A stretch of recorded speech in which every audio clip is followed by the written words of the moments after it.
Good evening, everyone. Welcome to another episode of Wayne's World of Science and Technology. Today, I want to look at something that Darin Gerdes, that's Darin Gerdes of Professor Gerdes Explains, and pardon my inability to talk straight tonight, mentioned this morning. He mentioned the idea that Russia could repurpose the Shadow Fleet to import refined fuel now that refined fuel has become a problem due to Ukraine hitting the Russian refinery infrastructure. And at the time I was thinking, that would be an idea, but then I started thinking a little bit further.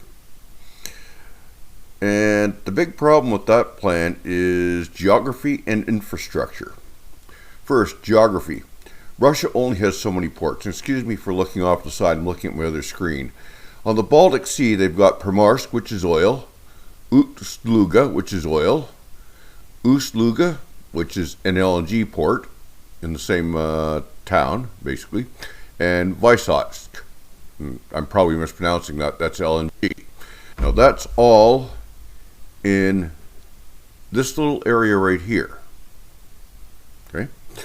The next group of ports is down here. There's Novorossiysk on the Black Sea, or should say the next port. There's also a port up here which isn't showing on this map called the Yamal LNG port. It's on the Kara Sea, which is just to the east of the Barents Sea. For those naval history nuts out there who know where the Barents Sea is. Then we've got on the Sea of Japan, we've got Kosmino, which is around Vladivostok area.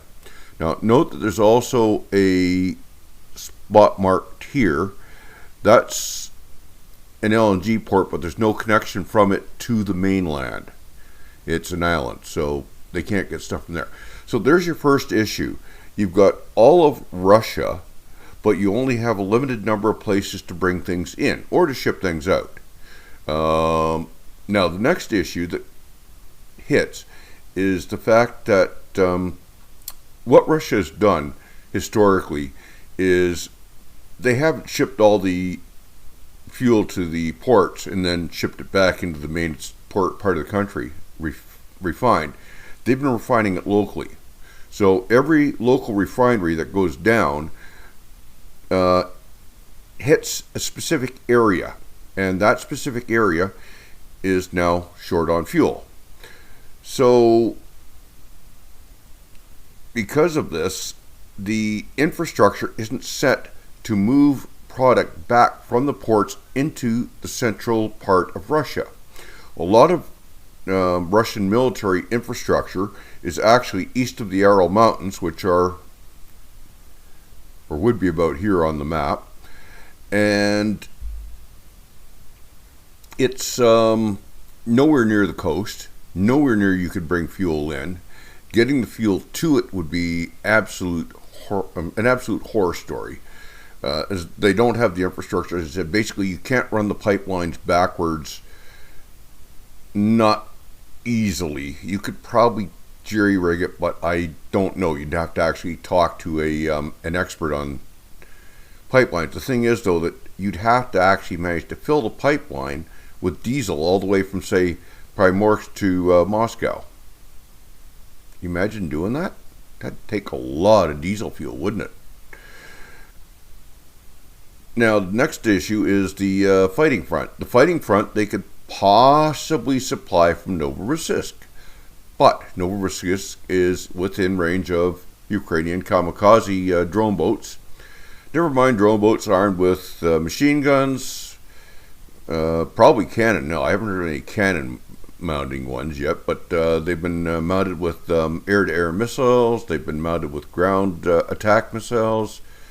I mean, Ukraine has gone nuts with those things, so I would not consider Novorossiysk a sustainable port.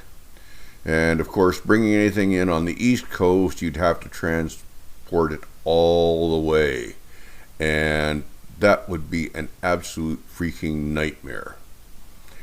So this would not work. There is no way that they could do this. If Ukraine can keep up the refinery strikes and keep refinery capacity in Russia, say 10% offline, if they can continue to keep at least 10% of it offline, it's going to cause so many shocks through the entire economic structure of the Russian Federation that, well, we're going to see some real wild stuff, is all I can say. I have no idea exactly what. I just don't necessarily know that I want to see it. Anyway, that's it for now, folks. If you got something out of this, please like, share, subscribe, and all that guff, and have a nice day.